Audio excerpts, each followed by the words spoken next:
nosso terceiro dia da Jornada Ambiental ETIS, Educação, Transformação, Inovação e Sustentabilidade. Uma plataforma de comunicação integrada e revista que atua para promover informação, reportagens, matérias, artigos, entrevistas, eventos e práticas sustentáveis. Queremos transmitir cada vez mais uma mensagem construtiva e positiva para conscientizarmos e engajarmos cada vez mais pessoas nessa missão. Quero agradecer aos parceiros que nos ajudaram a realizar essa jornada, aos nossos membros que também compartilharam toda a sua expertise e conteúdo conosco e somamos esforços para transformar e proporcionar isso a cada um de vocês. Muito obrigada pela participação de cada um e pedimos que compartilhem nossos conteúdos, nossas mensagens e venham fazer parte desse movimento. Afinal, a transformação que esse mundo precisa e hoje no Dia da Inovação, precisamos inovar, ter criatividade para propor estratégias e ações que ajudem a preservar, a conservar e atuar na reconstrução do nosso meio ambiente. Vamos juntos, venha fazer parte dessa jornada. Então, no Dia da Inovação, faça a seguinte provocação a cada um de vocês. Vamos juntos pensar, refletir e colocar nossa criatividade para fluir e poder proporcionar ao nosso meio ambiente o que há de melhor em nosso potencial criativo. Eu tenho certeza que cada um tem uma mensagem, tem um projeto e tem uma atitude para contribuir nesse processo de inovação. Contamos com apoio e com a parceria de cada um de vocês nessa missão.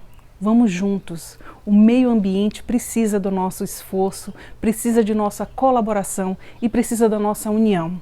Apenas ações construtivas e positivas são capazes de engajar e movimentar toda a nossa comunidade. Com certeza, muitas praças, muitos projetos e muitas reuniões serão criadas a partir desse momento. A união de todos nós é muito importante nesse processo. Vamos começar por nós mesmos, dentro da nossa casa, o que podemos inovar nesses processos, como podemos impactar menos o nosso meio ambiente e como podemos ajudá-lo a se desenvolver cada vez mais, cuidando de toda a diversidade ambiental, de todos os biomas, fazendo a nossa parte. Com certeza, onde você está, pode ter muitas árvores ou pode ter quase nada, mas a sua atitude nesse momento vai com certeza fazer a diferença para o futuro de cada um de nós. Então, no Dia da Inovação, vamos ouvir a mensagem, os conselhos e o conteúdo que os nossos membros e parceiros prepararam para nós. Vamos acompanhar o depoimento deles.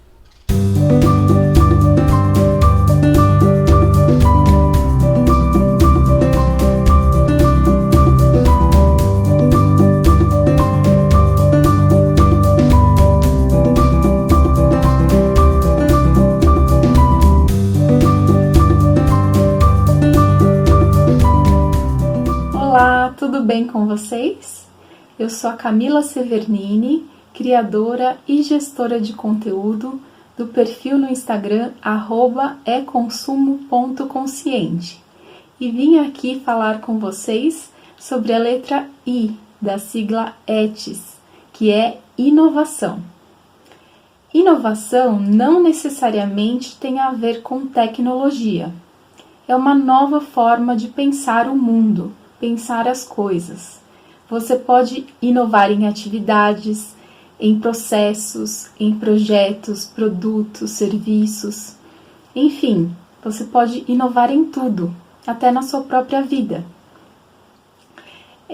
Quando eu penso em inovação para a sustentabilidade, eu penso na inovação das organizações, inovação dos produtos e serviços, e em um consumidor inovador.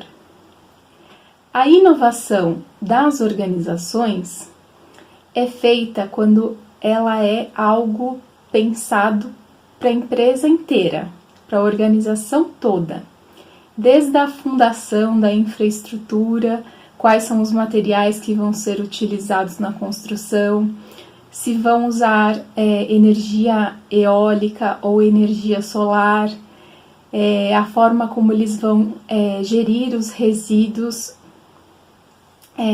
e tem que pensar também no design do produto, que seja feito para uma economia circular. Porque atualmente a nossa economia é linear. Nós retiramos as matérias-primas do meio ambiente, produzimos os produtos, distribuímos, vendemos, consumimos e descartamos. Mas o ideal seria que esses resíduos fossem colocados novamente no processo produtivo, através da reciclagem ou da compostagem. Também há possibilidade de inovar em produtos e serviços. Pensar em materiais diferentes que sejam biodegradáveis, orgânicos, veganos, que os produtos não tenham testes em animais, que sejam sem crueldade.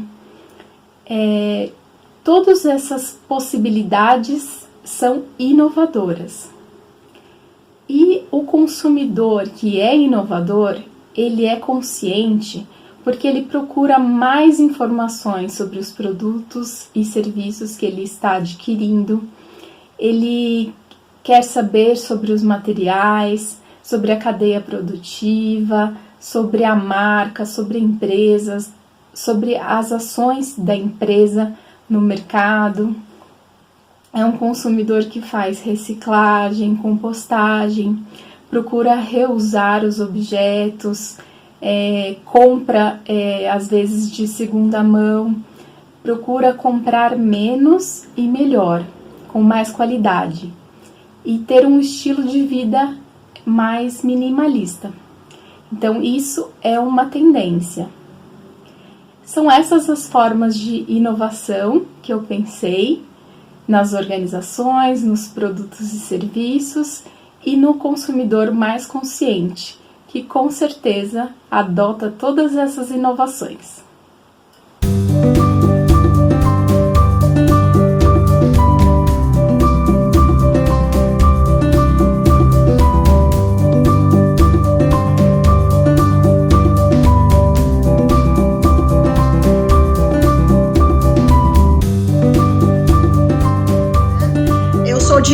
Sou doutora em Direito Público, né, pela Universidade de Coimbra. Meu título é reconhecido pela Universidade Federal de Minas Gerais. Sou mestre em Direito, particularmente o Direito das Minorias, pela Toledo de São Paulo. Sou advogada ambiental e consultora na área do direito, particularmente na área do direito ambiental. Para muitos, direito ecológico, ou também chamado de direito do ambiente, certo? Eu apaixonei pela área do direito ambiental justamente porque é uma área extremamente inovadora, extremamente estratégica e extremamente humana, né? Humana não no sentido de uma visão antropocentrista, que fala que é o homem no centro do universo, não. Há uma relação entre o direito ambiental e o homem numa visão moderada, né, numa visão ecocêntrica, que a gente fala, no sentido de que o homem e o meio ambiente conseguem viver de forma harmônica. O direito ambiental é um direito extremamente interessante, inovador e instigante, justamente porque ele busca, não tão somente com os aspectos legais, mas com outras perspectivas, com valores não tão somente humanistas, né, o homem no centro do universo, que também chamamos de antropocentrismo, mas também uma visão voltada para o meio ambiente, né, para os bens culturais e bens naturais, que é uma visão moderada, uma visão não tão ecocêntrica, que é a natureza no centro, mas é uma relação equilibrada entre homem e natureza. Em todo caso, trabalhar com o direito ambiental, escolher o direito ambiental, é mais do que uma responsabilidade, mais do que uma função, é uma esperança, por dias melhores e por gerações futuras melhores. Esse mês, nós temos uma proposta de lançar artigos, vídeos, com temas atuais e direcionados a cada mentoria, no caso. Eu sou conselheira, ou também chamada pela ETES de mentora na área do direito ambiental. Esse mês, eu tenho a honra de lançar uma temática extremamente interessante, que é a sustentabilidade da utilização de serviços da biodiversidade nas atividades econômicas. Eu acredito que hoje o mercado exige cada vez mais parceiros ecoeficientes, ou seja, parceiros das áreas públicas e privadas, executivos, gestores, técnicos, ou seja, qualquer um que atue ou tenha alguma liderança no âmbito dos seus negócios, da sua empresa. E ser ecoeficiente é ser economicamente eficiente, no sentido de que o direito ambiental, juntamente e atrelado, na verdade, com a ordem econômica e financeira, e com base em aspectos legais e constitucionais do nosso próprio ordenamento jurídico, acaba entrelaçando a importância do direito, especificadamente do direito ambiental, para a linha de trabalho das atividades econômicas, principalmente, é claro, das atividades que afetam o meio ambiente. Então, ser hoje um parceiro, né, no caso privado, dentro das suas empresas, ele precisa, no caso, ser ambientalmente consistente, ambientalmente sustentável, ambientalmente favorável. E para isso, a necessidade de uma produção de bens de forma equilibrada e uma redução de matéria-prima também que atenda com qualidade os seus serviços, os seus produtos e é claro, o seu próprio ambiente de trabalho. Então, esse mês é dedicado a sermos parceiros ecoeficientes e entender que o direito ambiental anda lado a lado, entrelaçado com os nossos parceiros, executivos, gestores e técnicos das áreas públicas e privadas. Quando nós conversamos sobre o direito ambiental, de pronto a gente vem à ideia, quais são as regulações jurídicas, quais são os aspectos legais que atendem, né, não só a sociedade, mas as áreas públicas e privadas que afetam atividades econômicas na área do meio ambiente, que trabalham com água, solo, conservação do solo, emissão de carbono, polinização, nutrientes, indústrias de limpeza que buscam cidades sustentáveis, engenheiros, arquitetos que, querendo ou não, também trabalham com recursos ambientais e com serviços ecossistêmicos. Então, há todo um aparato legal em torno de tais profissionais, porque eles precisam disso. Eles entendem que serem eficientes economicamente, socialmente e ambientalmente é andarem, né, lado a lado com toda uma regulação legal. Há muitos que questionam a questão da burocracia, toda a demanda que os aspectos legais, as regulações legais atendem. Mas acredito que há necessidade, não da burocracia, mas a necessidade de profissionais adequados que trabalhem juntos com os nossos parceiros, não só advogados, mas consultores, gestores, toda uma parceria, todo um conjunto que ande com tais aspectos legais, juntamente com os aspectos legais, os negócios precisam dessa regularização e dessa eficiência, no caso jurídica. Há diversos regulamentos que devemos tratar, né? E é claro, cada conversa que nós tivermos, há necessidade de levantar e suscitar uma política ou uma legislação específica.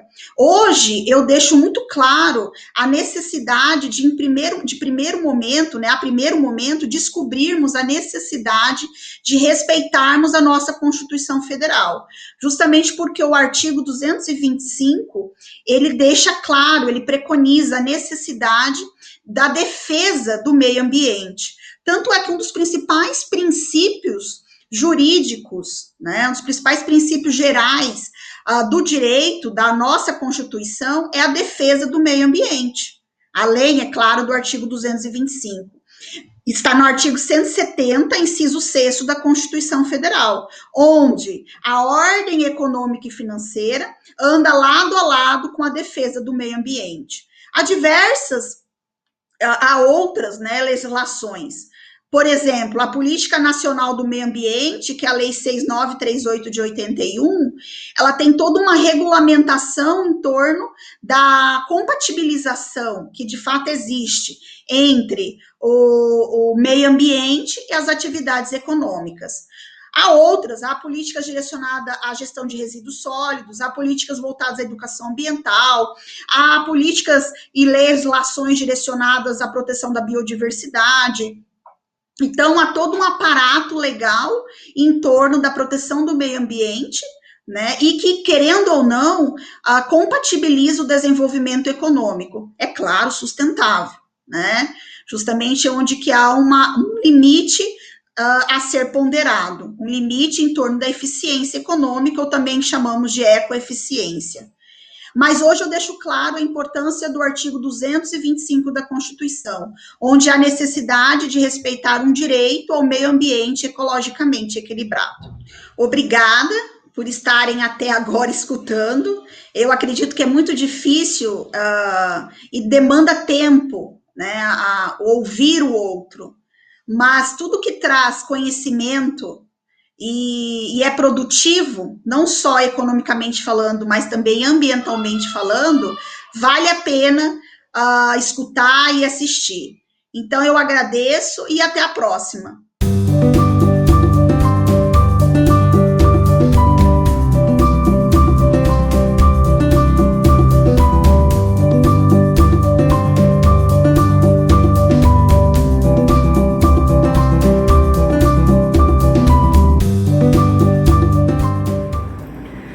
Você já pensou que quando vem à nossa cabeça sustentabilidade, a gente pensa muito na natureza, no que a gente come, nas finanças, nos negócios de uma empresa, mas não passa na nossa cabeça aquilo que rege tudo isso e que está por trás das nossas tomadas de decisões, que são as nossas emoções?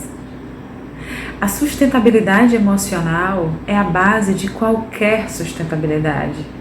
Não tem como a gente decidir ter sustentabilidade numa empresa se a gente não consegue controlar a nós mesmos e como a gente vai gerir aquela equipe, como vai inspirar aquelas pessoas.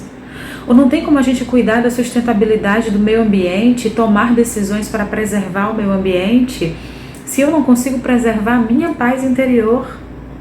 Como eu estarei bem para conseguir fazer todo esse processo que exige muito de nós, de abdicar, de dizer não, de ter restrições em prol de um significado maior que nós mesmos? A sustentabilidade emocional é o que sustenta tudo.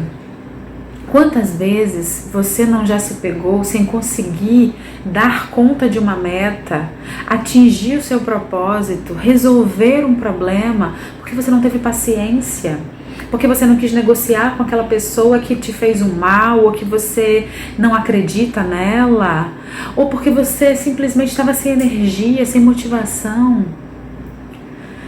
Entender as nossas emoções é essencial para a gente tomar decisões na nossa vida. Então, gente, observe quais são as emoções que estão te paralisando e que estão impedindo você de agir de acordo com o que você acredita, e quais as emoções que te sustentam, que te motivam, que fazem você avançar e seguir aquilo que você acredita. Esse olhar é o olhar do autoconhecimento. É o olhar da personalidade. Entender a sua personalidade é entender as suas emoções e como que você lida com elas. Porque a nossa personalidade influencia na forma que a gente vê o mundo. Como você está vendo o seu mundo e o mundo ao seu redor.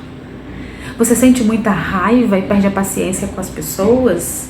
Você acolhe muito as pessoas? Quer agradar, quer ser legal, quer acolher?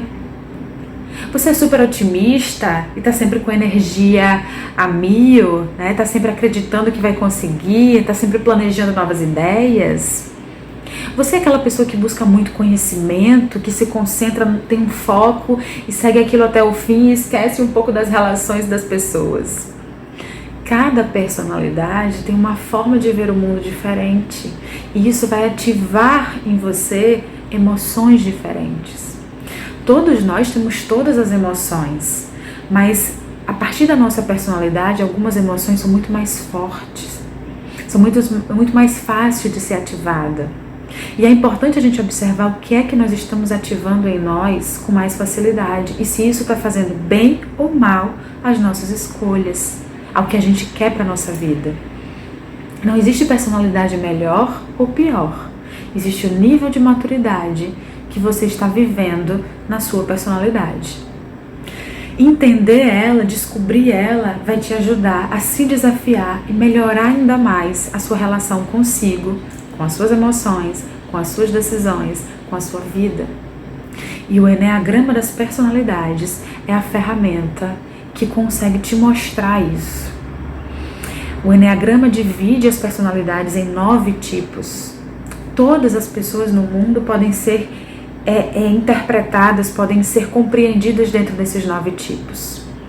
Nós só temos uma personalidade que é mais forte em nós. Nós nascemos com ela, nós morreremos com ela. O que muda é o nível de maturidade que a gente desenvolve no decorrer da vida e com que a gente aprende nessa personalidade. Nós recebemos influência de outras personalidades na nossa vida, mas temos aquela que é o que norteia as nossas decisões. É o que paralisa algumas emoções ou que motiva. E é ela que precisa ser entendida para que você consiga sustentar diante dos desafios as emoções mais difíceis para você e consiga decidir e acolher realmente o que você quer e o que você acredita. Então, foque na sua sustentabilidade emocional para conseguir ter a sustentabilidade de outros aspectos da sua vida, financeiro, alimentação, ambiental e o que quer que você queira tornar sustentável ao longo do tempo. Sempre vai começar de você.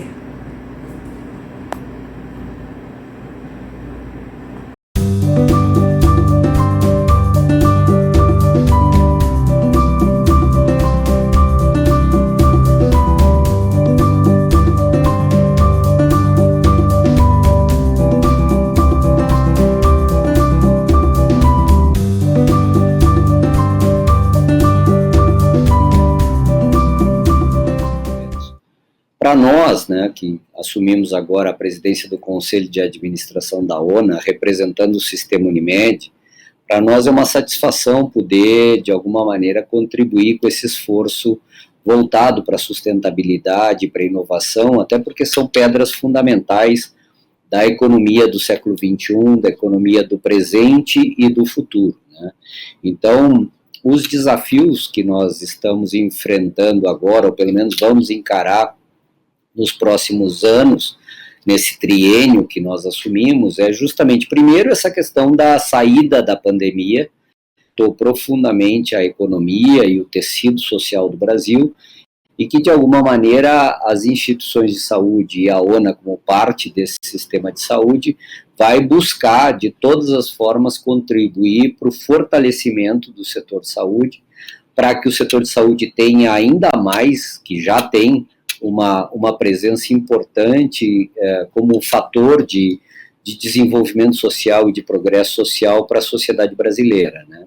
Então, nessa perspectiva, o setor de saúde inserido nesse contexto da sociedade brasileira entende que todas as entidades, e a ONU entre elas, têm um papel fundamental a cumprir nesse processo que corresponde à recuperação da economia, a construção de um país melhor e a recuperação desse déficit, né, que de alguma maneira vai ficar de iniquidade, de desigualdade, de problemas de ordem socioeconômico e ambiental também, justamente por conta do agravamento da crise social brasileira em função da questão econômica e do quanto a pandemia prejudicou a nossa economia e a nossa sociedade. Com solidariedade e com preocupação, né, de forma generosa as dificuldades que a nossa sociedade está vivendo,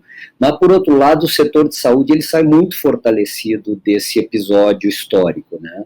Porque, de alguma maneira, o setor de saúde, com todas as dificuldades, ele conseguiu dar respostas à altura das necessidades e dos desafios que a pandemia nos colocou.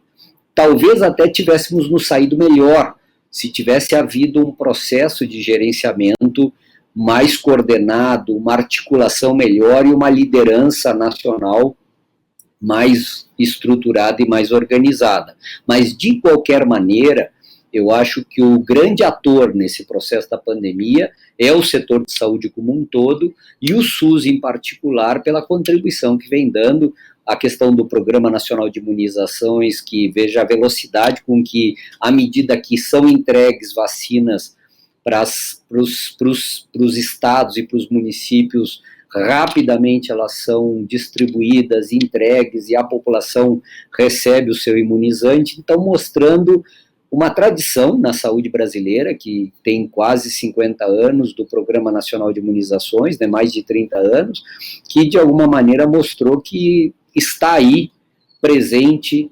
eficiente e eficaz em favor da saúde do povo brasileiro. Então, o que nós percebemos é a enorme responsabilidade do setor saúde, porque na medida em que nós nos saímos razoavelmente bem num cenário de catástrofe, né, para nós é uma responsabilidade ainda maior contribuir para o futuro do Brasil. E a ONA, como a entidade nacional que coordena a questão da qualidade, da gestão e da segurança do paciente no Brasil, vai ter muito a fazer no sentido de fortalecer essas políticas, de fortalecer a gestão do serviço de saúde, contribuir para que a saúde oferecida para a nossa população seja cada vez melhor e cada vez mais adequada, verdadeiros e generosos interesses da população brasileira. Aqui a ONA sempre teve essa questão da segurança e da gestão de riscos como um dos pilares da metodologia de acreditação. Então, por exemplo, desde o primeiro manual lá nos anos 90, né, no final dos anos 90, sempre esteve presente essa questão do controle de resíduos, da gestão correta do resíduo, seja o resíduo hospitalar, mas também os resíduos sólidos e líquidos das instituições de saúde. Então, isso sempre esteve presente. Óbvio que agora, à medida que evolui a própria metodologia e a própria discussão desse conceito de economia circular, de responsabilidade socioambiental, os manuais da ONA vêm sendo atualizados para propor ao setor de saúde uma conexão cada vez maior com esse conceito de sustentabilidade socioambiental.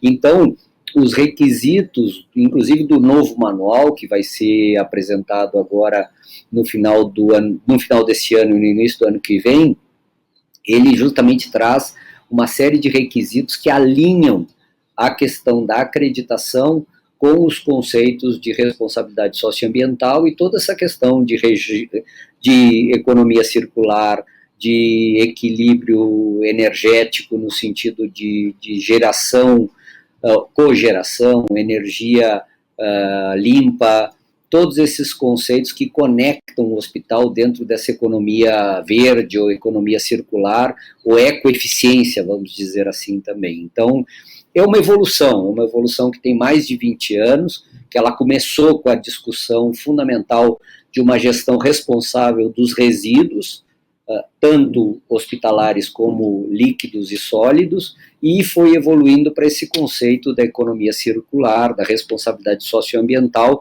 e dessa total integração que tem hoje a qualidade, a gestão e também a segurança do paciente com a questão da responsabilidade socioambiental. Que, primeiro, um pouco por essa história que eu contei da ONA nesse processo, e a gente, de alguma maneira, teve sempre articulado com o processo de acreditação no Brasil e o sistema brasileiro de acreditação, mas, por outro lado, nos últimos anos, eu tenho trabalhado no sistema Unimed. E o sistema Unimed, por ser um sistema de cooperativas, né, o maior sistema de cooperativas médicas do mundo, né, ele tem uma conexão de Aliança Cooperativista Internacional, e a Aliança Cooperativista Internacional, ela é uma das maiores apoiadoras dos Objetivos do Desenvolvimento Sustentável da ONU. Então, mundialmente, as cooperativas trabalham de forma integrada para promover um mundo melhor, um mundo mais equilibrado, um mundo mais justo e um mundo que, de alguma maneira, seja mais ecoeficiente e ecorresponsável, nesse sentido da integralidade das ações e da sustentabilidade no sentido amplo, né, que diz respeito ao bem-estar biopsicossocial e ambiental das populações. Então, eu me sinto muito à vontade, porque eu sou conselheiro da ONA, representando o sistema Unimed, em nome da Unimed do Brasil, e por outro lado, nós, como partícipes desse sistema e partícipes da ONA também, nós temos absoluta tranquilidade e aderência a esses princípios que estão propostos pelo desenvolvimento sustentável da ONU. Eu queria agradecer a sua gentileza, o convite, né, para poder dar a nossa contribuição. É um grão de areia, porque a ONU é uma instituição da sociedade civil organizada, né? Na verdade é uma instituição que está a serviço da cidadania brasileira, a serviço da sociedade brasileira, dentro desse esforço de promover a qualidade nos serviços de saúde e a segurança do paciente, e consequentemente promover essas ações voltadas para a sustentabilidade das organizações de saúde e o seu equilíbrio num sistema complexo como é a sociedade humana. Então, para nós é uma honra e uma satisfação receber esse convite, poder contribuir, e posso dizer com tranquilidade que essas ações e esses esforços terão sempre na ONA uma apoiadora e um grupo de instituições que vai estar a serviço do desenvolvimento responsável. Muito obrigado. Muito obrigada, parceiros. Toda a mensagem transmitida por cada um de vocês, com certeza fez toda a diferença em nossas vidas. E vamos, porque ainda temos uma longa jornada. Estamos em nosso terceiro dia, que foi o dia da inovação. Procuramos estimular o potencial criativo que há em cada um de nós. Então agora vamos caminhar para o quarto dia da nossa jornada. Amanhã espero por cada um de vocês. Compartilhem essa mensagem, e amanhã é o nosso dia da sustentabilidade, o dia onde vamos refletir e compreender um pouco mais de como podemos atuar para promover ações cada vez mais sustentáveis. Venha fazer parte desse movimento e venha fazer parte da jornada ambiental ETIS. Você é muito importante nesse movimento e nessa jornada. E a nossa natureza também. Vamos juntos, vem com a ETIS. Até amanhã!